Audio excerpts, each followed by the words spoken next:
భారత్ మాతా key, Bharat మాతా key.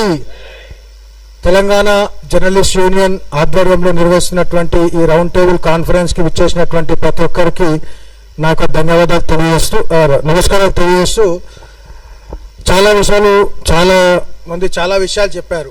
ఇక్కడ screen మీద కనిపించేటువంటి ఈ తిట్లు, ఈ ఆరోపణలు, ఈ కౌంటర్లు, ఈ అలిగేషన్స్ ఇవన్నీ కూడా వన్ పార్ట్. అయితే సెకండ్ పార్ట్ ఏదైతే ఉన్నదో we have to understand the math behind the second part. దానికి ఒక మ్యాథ్స్ ఉంటుంది. ఇదంతా కూడా ఒక అంతరించిపోతున్న అర్బన్ నక్సల్స్ యొక్క ఆకలి పొలికేక. ఇవంతా ఎందుకు ఆకలి పొలికేక అంటుందంటే, ఈ అర్బన్ నక్సల్స్కి feeding blood lines, supply lines ఏవైతున్నాయో అవన్నీ కేంద్ర ప్రభుత్వం ఆపరేషన్ కగారుతో కట్ చేసేసింది.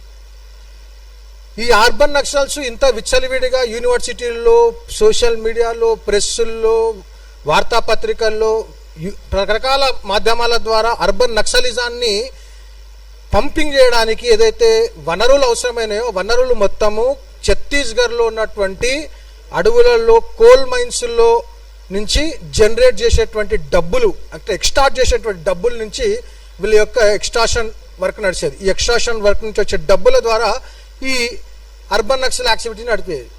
ఆపరేషన్ కగార్ ద్వారా ఆ యొక్క బ్లడ్ లైన్స్, వాళ్ళకు ఒక సప్లై లైన్స్ ఎప్పుడైతే కట్ అయినాయో అప్పటి నుంచి ఎవరైతే పొట్ట మీద కొట్టితే వాళ్ళ బాధ ఉంటుంది కదా, ఆబ్వియస్గా వాడికి కూడు లేకుండా చేసిండ్రు. సో ఆ బాధను కక్కుకోవడానికి ఆరిపోయే దీపానికి వెలుగు ఎక్కువ అన్నట్టు ఈ అవసరం లేని అసందర్భమైనటువంటి అవసరం లేని విషయాన్ని తీసుకొచ్చి కేవలం విద్వేషాన్ని రెచ్చగొట్టి 10 సంవత్సరాలు దాటిపోయినటువంటి రాష్ట్రం ఏర్పాటై 10 సంవత్సరాలు దాటిపోయినట్టు ఇప్పటికీ కార్డియల్గా రిలేషన్స్ మెయింటైన్ చేస్తున్నటువంటి వాటిని రెచ్చగొట్టి అనవసరమైన విషయాలను బయటకు తీసుకొచ్చి ఆ విషయాలు ఏంటిది, ఎవరేం మాట్లాడారు అనేది I'm not going to it. ఎందుకంటే చాలా విషయాలు చెప్పారు. దీన్ని ప్రయత్నం ఏదైతే చేస్తున్నారో ఇది వాళ్ళు సక్సెస్ కాలేరు. ఎందుకంటే తెలంగాణ జాగృతమైనటువంటి తెలంగాణ, ఇక్కడ ఉన్నటువంటి ప్రజలు కూడా జాగృతమైన వాళ్ళే.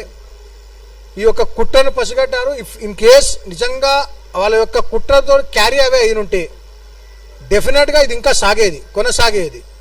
కానీ అది కొనసాగేటువంటి అవకాశం ఎందుకు లేదని అంటే, జాగృతమైనటువంటి సమాజం ఉంది. ఇది అర్బన్ నక్సల్ చేస్తున్నటువంటి ఆఖరి పొలికేక అని అర్థం చేసుకోవాలి. వాళ్ళ అస్తిత్వానికే అంతరించిపోయేటువంటి క్రమంలో ఉన్నారు. కాబట్టి అటువంటి ఇంకా ముందు చాలా చేస్తారు. ఇటువంటి ప్రయత్నాలు ముందు చాలా చేసే అవకాశం ఉంది. కాబట్టి అందరికి కూడా అర్థం చేసుకోవాల్సినటువంటి దీని వెనుక ఉన్నటువంటి ఈ కుట్రను అర్థం చేసుకోవాలి. Don't get carried away with all these fanatic urban Naxals groups ideology. విషయాన్ని అర్థం చేసుకోండి. ఇది అందరినీ కలుపుకొని పోయేటువంటి అవసరం ఉన్నటువంటి సమయం. రాబోయే కాలంలో మనం ఇంకా చాలా ఇటువంటి సంఘర్షణలు, సైద్ధాంతిక సంఘర్షణలు చేయాల్సిన అవసరం ఉంది. కాబట్టి చిన్న వాటికి మనం క్యారీ అవ కాకుండా ఇంకా ముందు ఇంకా చాలా సైద్ధాంతిక యుద్ధాలు చేయాల్సి ఉన్నది. దాంట్లో ఇంకా ప్రిపేర్ కావాలి. ఇవన్నీ వామప్ సెషన్స్ మాత్రమే. ముందు చాలా పెద్ద యుద్ధం ఉందని చెప్పి తెలియజేస్తూ నాకు అవకాశం ఇచ్చినటువంటి తెలంగాణ జర్నలిస్ట్ యూనియన్ వారికి ధన్యవాదాలు తెలియజేస్తూ, భారత్ మాతా